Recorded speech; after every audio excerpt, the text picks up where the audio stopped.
saludar a dos amigos a los que respetamos y admiramos, así como a Jaime. Es el doctor Ángel Valderas Puga en Querétaro y Oriol Mayó, el periodista respetado, escritor Oriol Mayó. Te saludo primero, Ángel Valderas Puga, ¿cómo estás? Un abrazo. Espero que me escuches, ya estaba apagado el micrófono. Pues ya andamos por aquí, listos para seguir platicando de la realidad nacional y del acontecer cotidiano y de esta oposición sin brújula, que haga lo que haga el presidente, siempre van a criticar. Una oposición que no tiene proyecto, que no tiene nada que ofrecerle al país, que no tiene nada que ofrecerle a mexicanas y mexicanos, que quisieran que no se discutiera de su pasado. Ahí está el cártel inmobiliario del PAN, y ahí están 6 sexenios de neoliberalismo, 36 años en los cuales hemos visto de todo y el desastre que dejaron en este país. Saludos a Oriol y también saludos para ti, Vicente. Gracias, doctor Oriol Mayó, ¿cómo estás? Gracias por tu paciencia. Bien, no sé si se me oye bien o no. Sí, ¿no hay problemas? Perfecto. Perfecto, traigo nuevos audífonos ya maravillosos, modernos, esos inalámbricos Bluetooth, a ver si así ya me muevo mejor. ¿Todo bien? Bueno, aquí también con Ángel, que es un personaje muy importante en el tema de la industria eléctrica, uno de los mejores defensores, digamos, de todo lo que está pasando en México en estos tiempos de lucha contra Iberdrola y otros gigantes del mal. Entonces, mis agradecimientos a sus tareas, sobre todo de pedagogía que he hecho durante esos meses, han sido fundamentales. Y bueno, pues aquí estamos para ver esa guerra interminable que pues va a durar todo el sexenio y algo más. ¿Por qué no empezamos, propongo, Oriol, doctor Ángel Valderas Puga, con las declaraciones del presidente Andrés Manuel López Obrador, que creo que muy molesto responde al planteamiento que hacen desde muchos medios de comunicación, hoy representados en el corresponsal de El Financiero, del periódico El Financiero, y bueno, esos médicos cubanos. El presidente dio cátedra, pero además les puso una tunda a esos que desde los medios pues van generando esta narrativa que es alucinante. Vamos a ver, escuchar. Adelante, Adriana. Me parece infame el estar cuestionando el que vengan médicos de Cuba, especialistas, a ayudarnos, porque durante mucho tiempo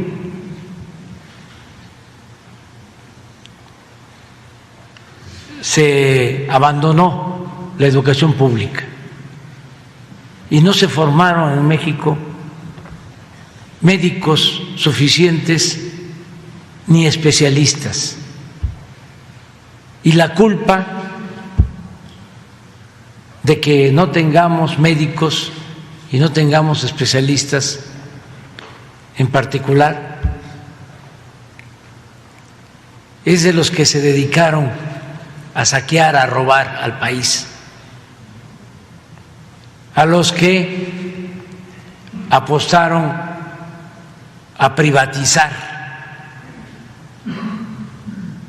toda la actividad productiva y social de México.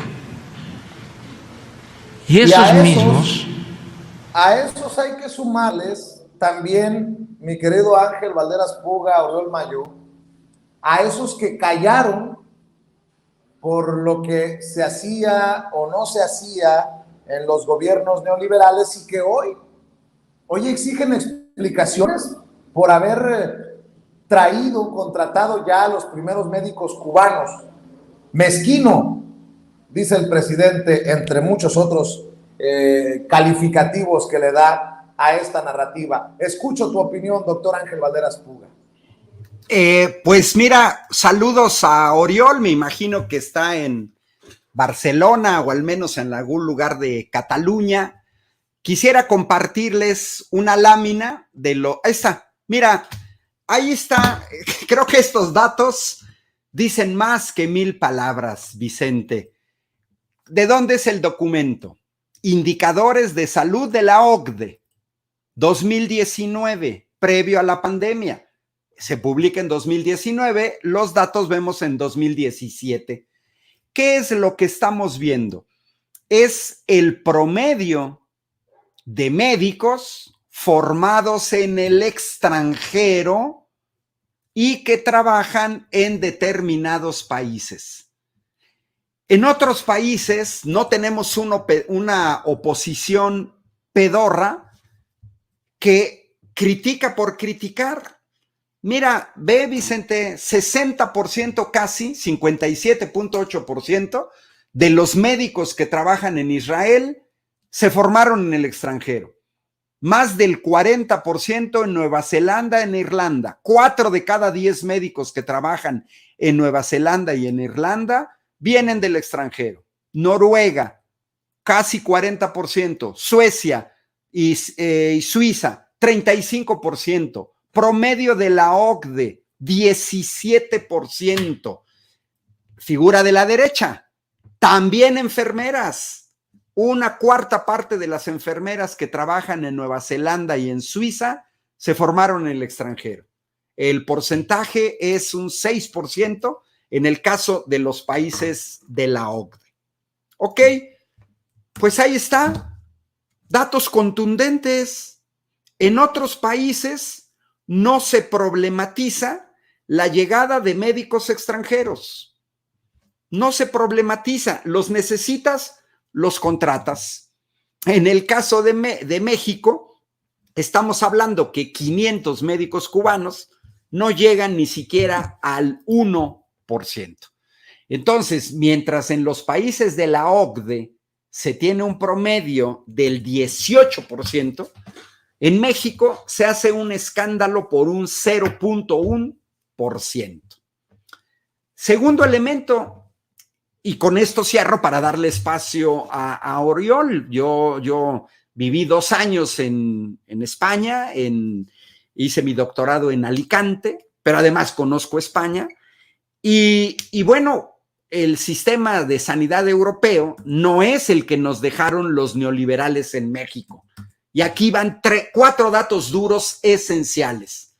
Los neoliberales nos dejaron un déficit de 210,000 médicos, un déficit de 430,000 enfermeras, un déficit de 250,000 camas, 400 hospitales abandonados y un déficit, todo con datos de la OCDE o de la Organización Mundial de la Salud, un déficit de equipamiento médico. Solo por dar un ejemplo, en los países de la OCDE se cuenta con 27 escáneres de tomografía computacional por millón de habitantes. 27. ¿Cuántos nos dejaron en México? 6 sexenios de neoliberalismo. 6. 4 veces menos que el promedio. Porque si nos comparamos con Japón, donde hay 112 tomógrafos computacionales por cada millón de personas, estamos 20 veces abajo que Japón. Y en el caso de aparatos de resonancia magnética, el promedio de la OCDE son 17, en México 3, 5 veces menos que el promedio. Y si nos comparamos con Japón, que son líderes, andamos 20 veces abajo. Entonces yo veo cada vez más que los datos duros muestran que los opositores no tienen ni la mínima idea de indicadores básicos de salud. Creen que dejaron un país con una cobertura universal de médicos, enfermeras, hospitales, equipo. Nada más falso. Los 500 médicos cubanos no nos van a venir a resolver el problema, son muy pocos, y los necesitamos, no solamente a ellos, necesitamos muchísimo más médicos, y por primera vez vemos un gobierno que sí le está invirtiendo a la formación de médicos, tanto generales como especialistas en este país. Y con eso cierro mi comentario. Uno se imaginaría, Oriol Mayo, que en cualquier sociedad estaría, en cualquier país, para no ir tan lejos, en cualquier país estarían agradecidos todos los habitantes de esa nación a los que van doctores a salvar vidas, por esas vidas que pueden ser las de la mamá de uno, la tía de uno, la prima, qué sé yo, la amiga, la esposa. Y a mí me da mucha pena que en México, en lugar de que ciertos sectores guarden mesura, pues en lugar de eso atacan a los médicos. Dame tu opinión acerca de esta narrativa también que se mueve en medios de comunicación. Sin esos medios de comunicación que mueven analistas, opinólogos, periodistas, pues esto no tendría eco de esta oposición, pero tristemente ahí está, mi querido Oriol. Bueno, como siempre, nada de esto es nuevo realmente. La diferencia quizás es que durante al menos unos ciertos años, digamos, la cuestión anticubana, la oposición nunca fue mayoritaria. Es decir, si algo hubo en los viejos tiempos, desde la Revolución Cubana, incluso hasta los 90, es un cierto respeto, admiración mínima, digamos, por la obra de la Revolución, lo que supuso entonces, por unos años, el odio, digamos, a los médicos cubanos era el clásico del anticomunismo mexicano más rancio. Yo, de hecho, vivo en Puebla, no en Barcelona estuve, pero ahora estoy en Puebla, donde Puebla fue casi el núcleo de la reacción mexicana por muchos años, digamos, contra la Autónoma de Puebla, contra los liberales, contra los socialistas, contra el Partido Comunista. Entonces, eso que por un tiempo fue patrimonio del PAN, o sea, diríamos que esto era el patrimonio del PAN, no era el patrimonio del PRI, ni siquiera de esa amplia gama del nacionalismo revolucionario, eso en este momento histórico de quiebre, en el cual las viejas formas de la política han sido destruidas y la oposición es un solo cuerpo, digamos, en contra de lo que está ahí, en lo cual se fusionan todas las tendencias políticas en un solo monstruo con un solo objetivo, con una sola idea de que desaparezca el monstruo que nunca tenía que haber llegado. Entonces, en ese sentido, los médicos cubanos se convierten, siendo un tema que era literalmente patrimonio de la reacción mexicana, de las derechas católicas, se convierte casi en el tema de la tía panista, de las conversaciones de WhatsApp que están quitando el trabajo. Es obviamente, como Ángel ha explicado perfectamente, de una ridiculez absoluta.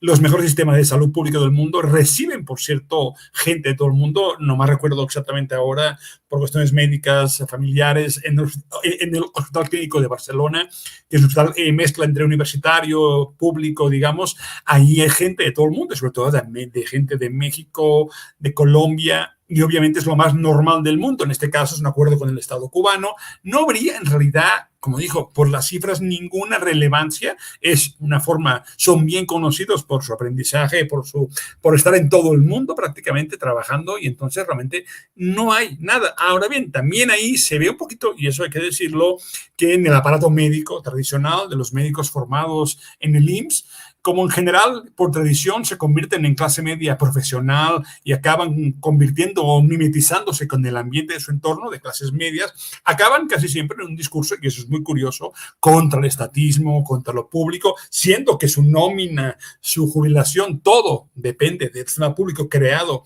de hace muchas décadas, su estilo, su cultura, su entorno, porque mandan sus hijos a escuelas privadas, por tanto se hacen con los sectores más de la tradición clase mediera mexicana, que es siempre derechista, donde se considera que la meritocracia es de unos pocos y cualquiera que intente llegar es un peligro. En los médicos, ahí, cuando menos médicos haya, más posible es que en la mañana trabajen en el Hospital de la Raza y en la tarde tengan su consultorio privado en Médica Sur, y por tanto, de esta manera, cuando menos médicos haya, cuando menos sistema público amplio para todo el mundo exista, más será para ellos. Por tanto, incluso de las universidades, la falta de acceso ingreso a medicina, lo complicado que es los exámenes de ingreso, eso para ellos es bueno, porque en ese sentido les evita el problema de que la masificación, la obligación de una medicina pública al servicio de la población, les quitaría esa patrimonialización, digamos, de su cargo, que se produce cuando la sanidad pública es cada vez más pequeña, más reducida, más problemática,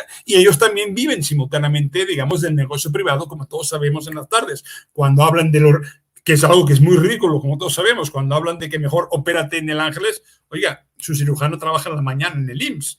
O sea, ni siquiera esto estás pagando a lo pendejo, con perdón, porque es el mismo que está en la mañana trabajando en el sector público. Eso es algo importante, porque no solo la tía panista, no solo el entorno católico, es esa nueva fusión de partidos que viven casi, que el PRD bueno, el PRD es un partido ya casi moribundo, partido zombie, pero que se posicionan en contra de los médicos cubanos, ya es como quien dice la última desvergüenza. Del PRI, en el fondo, también, porque el PRI, cuando menos, nunca había tenido ese tono, digamos, casi que se confunde con toda la tradición reaccionaria, digamos, de acción nacional. Entonces, realmente lo que está pasando es que, a fin de cuentas, hay algo muy interesante aquí de observar. Quien gana el discurso en esta fusión de partidos de Va por México es Acción. O sea, todo el discurso es el del PAN. De otra forma, se están amoldando a los clásicos de la reacción, al discurso neoliberal imperante, pero también a esos viejos discursos del anticomunismo contra Cuba, que se ha fusionado en un solo concepto, un solo monstruo, y que eso explica, por cierto, que la hegemonía, digamos, en el partido, que no sabemos ni siquiera si va a durar, pero ese partido creado por Claudio X González es el discurso más reaccionario, lo cual es indicativo de que estamos en un momento de ofuscación de la oposición, que luego ya hablaremos de que un texto que leí ahora hace unos días se llama el síndrome del trauma del orden neoliberal, el síndrome de la crisis nerviosa del orden neoliberal, que luego, si tenemos tiempo, te voy a platicar, porque es muy divertido entender esos síndromes que aparecen en México de forma descarada y que son típicos de una repetición, de una histeria que es permanente y que además complica mucho la discusión política, porque todo se vuelve una guerra santa contra algo que no puede ser y que, aunque lleva 4 años, para ellos tiene que desaparecer, porque no pueden vivir literalmente si existe ese régimen que para ellos es la negación de todo lo que han sido durante 30 o 40 años.